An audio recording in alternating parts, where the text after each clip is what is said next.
Right now, we'll see if it's Mike Cozzi on the telephone line. Good morning there, Mike. Good morning. What do you mean you think it's time for Well, sport? because every once in a while I get different. Somebody else will call in because a guy who does a show for us from India, Arjun Singh, this morning contacted me because that they're once again shooting down one another's planes, and he's right on the border and down to Jaisalmer. He can't do his show. He can't. This is where we have to appreciate what we have here. Because of the incident, he cannot make any international calls or receive any international calls, whether it's on Skype or phone, without permission of the government right now. So I thought maybe there was something about that. But it's you. It's Sir Michael. It's your privilege of the day. All right. So now, with that being said, I guess you see where they're not going to put that shot clock, that timing clock in for pitchers now in Major League Baseball. You know why? They don't have to put it. There is one. All the umpires have to do is enforce it. Yeah. There is an amount of time that a pitcher has to throw a ball once he receives it back from the catcher. The umpires just need to enforce it. There's a lot of rules in a lot of sports that people say they need, but they're already implemented. They're just not enforced. That's right. There's rules there that should be enforced. You're right. You ever wonder why a minor league game takes 2/3 of the time of a major league game? Because they enforce all the rules. Exactly. The players run on and off the field. The pitcher gets 6 or 7 warm-ups, and away we go. Not in Major League Baseball. Oh, no. Of course not. That's the problem. All things are changed in Major League Baseball. That's the problem. You have 3 or 4 commercials between every inning, top and bottom. That's the problem. It's not the game of baseball that's ruined. It's what's between the innings and what takes place because of baseball, with all the announcements and everything else. The game itself is perfect. It's everything else that goes with it that's not. And, when you got guys making $32.5 million a year, I guess you have to do other things to kind of make money so you can pay that bill. And I'm speaking about the third baseman from the Colorado Rockies who signed a 10-year, what did he sign yesterday? An 8-year, $36 million, $360 million. I don't know. It's the number $260 million for 8 years. I think he got, which breaks down to $32.5 million a year. So he's now the highest paid player in baseball. It's amazing. These numbers are just that. The game cannot sustain it. It can't. There's no. That's right. There's no. So if DeGrom has a year close to next year, he won't be with the Mets because he'll be getting about $40 million a year. And when Mike Trout becomes a free agent, he's going to sign probably for at least $500 million. Yeah. It's insane. How do you pay these people? It's kind of like when they want to, not to use the government, but to use the government with all these programs that everything's supposed to be free. Well, nothing's free. Something has to get paid for. And when you have a guy pulling down maybe $500 million in a term deal, where's the money going to come from? Ticket prices, concession prices. The people that put their fannies in the seat are the guy that's going to have to pay the bill. Well, guess what? You're going to come to a saturation point. See, I learned that in economics. That's good. Where people can't pay that amount to go to a game. And at that point, they don't go to games. Like you said the other day, you seen it at Yankee Stadium with all the downstairs bowl seats that were outpriced and people can't afford. The only people who can afford them are the corporations, and they weren't even doing it as much. And that's going to be the demise of baseball right then and there. And players' union is going to refuse to let players take salaries. And the only baseball you'll see is probably on a double and triple A level for a long, long time.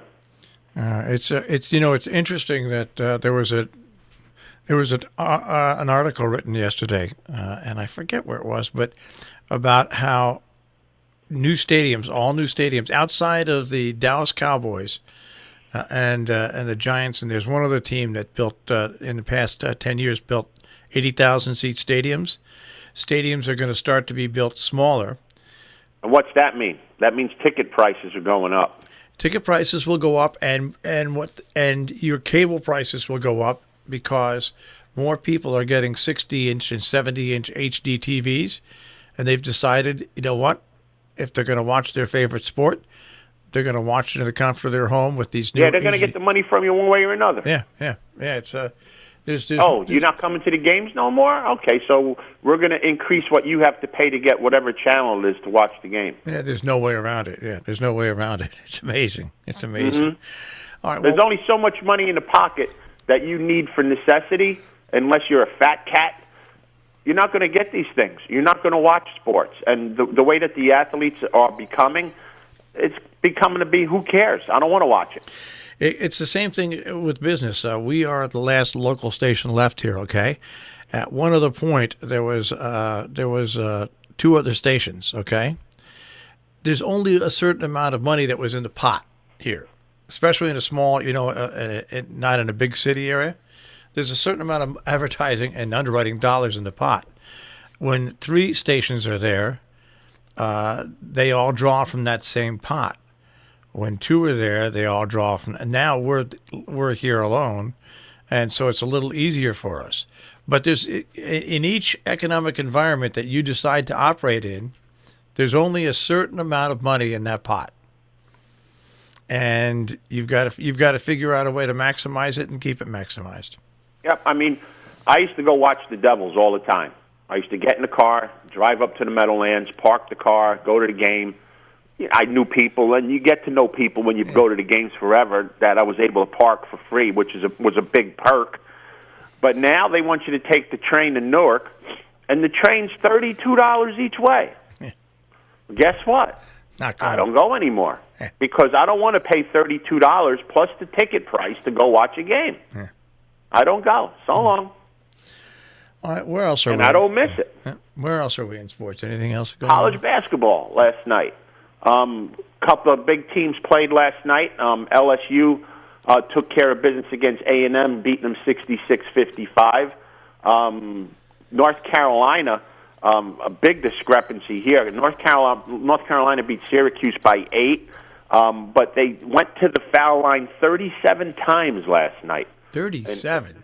Yeah, in a highly questioned officiated game where they went to the foul line 37 times compared to only 23 for Syracuse, and there was your difference in the game. North Carolina converted 34 out of 37 free throws. Syracuse 13 out of 23. For those that can't add very quickly, that's 21-point difference in an 8-point game. So North Carolina won the game last night at the foul line. Kentucky was down 15 to Arkansas and came back to beat Arkansas 70-66. And saving the best for last, Virginia Tech beat Duke 77-72. So you're another happy man. You're a happy man again.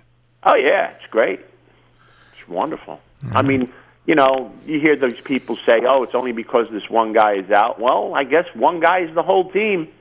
Kentucky has one of their starters out. They just keep on winning, and some other teams, well, you have to learn to live without Mr. Williamson if you're going to win, because he's probably going to be out for a while. So, c'est la vie. All right. Duke lost. 2 little sports stories that I want to pass along. One, the Tom Brady rookie card, okay? Brady I saw that. $400,000. That's amazing. $400,000. You know why it's worth $400,000? Because some nut's willing to pay for it. Well, that's the whole thing. There's that. And it's nothing but a piece of cardboard. And Mike, you will enjoy this. There is, and I don't know what paper it's in, but there is a sports editorial today, and it's "The Joke Is on You, LeBron." So you might want to look it up because, but it's I haven't read it yet, but it's "The Joke Is on LeBron." So we'll see. I'm sure he didn't expect it's not on this. LeBron as long as he's getting paid. Yeah. Because do you really think he cares? He should, but Yeah, you don't. Yeah, but he You don't should. care. It's all a facade. All right, we've got to get out of here because we got some snow coming. Yeah, it's not reaching us. That's a good thing. Yeah. Well, we'll speak to you tomorrow. See if we can dig up more stuff on sports. What day is tomorrow? Thursday? Yeah. Oh, no, we'll have stuff tomorrow. All right. Definitely. All right. Take Have care. a great day. Yeah. And I hope your buddy from Bombay can call you. No, it won't be till that. It won't till they stop shooting down one another's planes over there. Wow. What a place. Yep. All right. Take care. Have a good day, guys. Bye bye. Mike Cozzi this morning with the Check on Sports here on Robin Hood Radio.